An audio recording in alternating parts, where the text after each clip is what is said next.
I'm Sara from Vegan Travel Diaries. As you might know already, I'm Italian, vegan.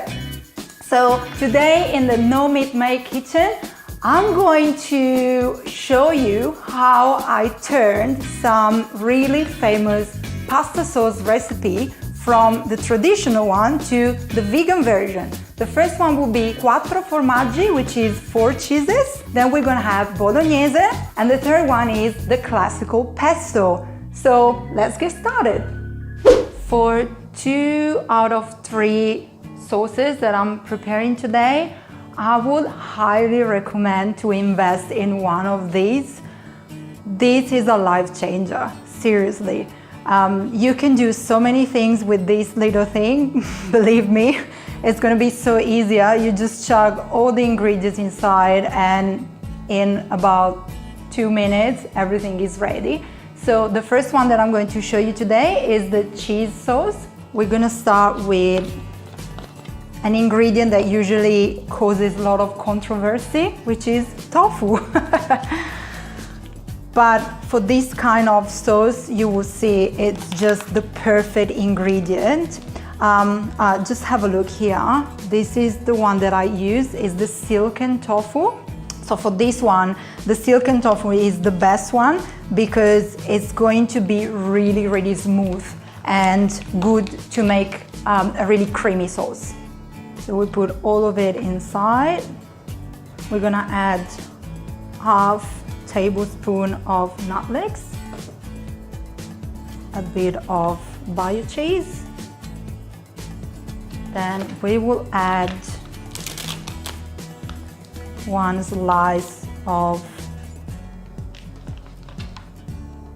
the red cheese, a bit of turmeric, a bit of all-purpose, a little bit of powder, vegetable stock powder, not too much, otherwise it's gonna be too salty. And my favorite ingredient, nutritional yeast. Put as much as you like. This is gonna give a cheesy flavor. I love it. And just to make it a little bit more moist, we're gonna add just a bit of organic soy milk, just a tiny little bit. Then add a few cashews. Cashews are fantastic when it comes to give a little bit of cheesiness to your dishes. So it's a great ingredient. And you can use it in so many different recipes. They're fantastic and they're so good. Then we're gonna close everything tight. Ready?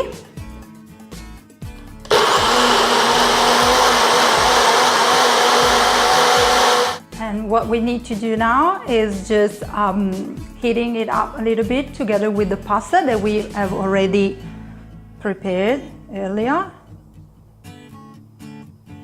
Look how cheesy and creamy. On medium heat for a minute and it will be ready. Second sauce is a really traditional Italian one, is Bolognese.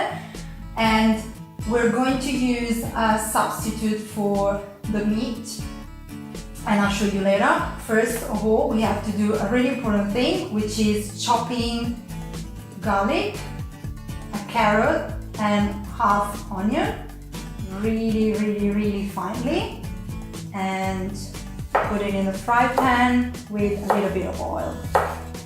This is what we call soffritto. And it helps a lot of the dish to be flavor and delicious. Once they're all chopped, we just pop them in the pan.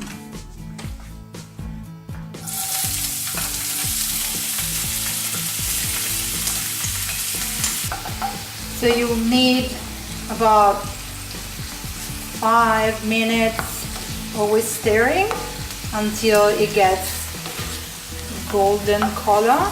I'm gonna add something that is my really, really little secret. Sweet chili sauce. Instead of chili, I use this and it gives a different flavor. I really like it. And you don't need much, just tiny little bit. There we go. And it's time to add our mince. I personally use this one. You can find it at Woolworths or Coles in the healthy section. It doesn't look beautiful when you open it, I know, but I can guarantee that the final result is going to be really good. So you just add all of it in the pan and let it cook for another maybe 3 to 5 minutes. We're gonna add a little bit of extra flavor with some all-purpose seasoning. And after that, it's time for our tomato sauce to be added.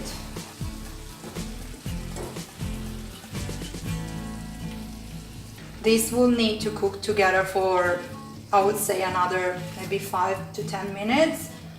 I also like to add, as I already said before, a little bit of, not a little bit, like a lot of nutritional yeast. This will give a bit of a cheesy consistency and flavor. The nutritional yeast is rich in B12, so every time they ask us where we get our B12, this is going to be an answer of that. Final touch, we're going to add a bit of Italian herbs.